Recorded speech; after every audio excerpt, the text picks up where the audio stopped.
അയ്യേ ഇതെന്താടി dramatic entry. നീ എന്താ സീരിയൽ നേരിട്ട് ഇറങ്ങി വന്നോ? ഞാനിനി മുതൽ റിച്ച് ആണ്. സാധാ ചിഹ്നമല്ല, കോടീശ്വര ചിഹ്നം. ഇതെന്തിനു ഗോൾഡ് പറഞ്ഞ് തലയിട്ട് വീണതാ? എന്റെ രാശേട്ടാ, നിങ്ങൾ ഈ മെസ്സേജ് നോക്ക്. Click this link and become A millionaire instantly. ഇതാണ് എന്റെ ഡെസ്റ്റിനി. ഇത് ഡെസ്റ്റിനി ഒന്നല്ല, വെറുതെ ഓരോന്നും തുടരുന്നുട്ടോ, ഇതൊക്കെ സ്കാം ആണ്. നിങ്ങൾക്കേ അസൂയാണ്, ഞാൻ കോടീശ്വരാണല്ലോ അസൂയ. നിങ്ങൾ 11 മണിക്ക് മാഗി കഴിച്ചുകൊണ്ട് അവിടെ ഇരിക്കത്തേ ഉള്ളൂ. ആ ഫോണിങ് തന്നെ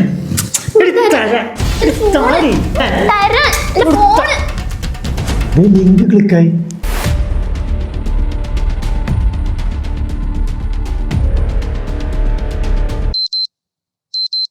ഇതെന്താ ഫോൺ ബ്ലോക്ക് ചെയ്തോ?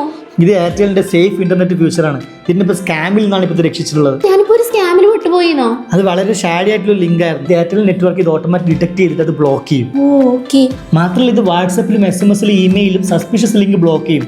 ആപ്പ് വേണ്ട, പോപ്പപ്പ് വേണ്ട, നമ്മുടെ ബാക്ക്ഗ്രൗണ്ടിൽ തന്നെ ഇത് വർക്ക് ചെയ്തോളും. ഡിജിറ്റൽ ബോഡി ഗാർഡ് പോലെ അല്ലേ? എക്സാക്ട്ലി അത് തന്നെ. ഇതിപ്പോൾ എയർടെലിന്റെ മൊബൈൽ ഡാറ്റയിലാണെങ്കിലും വൈഫൈയിലാണെങ്കിലും നമുക്ക് സെയിം പ്രൊട്ടക്ഷൻ തന്നെയാണ് നൽകുന്നത്. അതായത് നെറ്റ്വർക്കിൽ തന്നെ ഓട്ടോമാറ്റിക് ബിൽറ്റ് ഇൻ ആയിട്ടുണ്ട്. അപ്പൊ ഞാനിത് സേഫായി സ്ക്രോൾ ചെയ്യാല്ലേ? സ്മാർട്ട് ആയിരിക്കണം, ബട്ട് യെസ്, എയർടെലിന്റെ പുറകെ തന്നെയുണ്ട് when it comes to online shady links.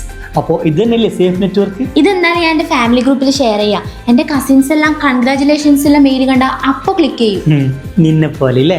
Phone എന്തായാലും എൻ്റെ ഡ്രാമ പൊളിഞ്ഞു. പക്ഷെ നമ്മുടെ ഹീറോ എയർടെൽ ഇന്ന് സേവ് ചെയ്തില്ലേ?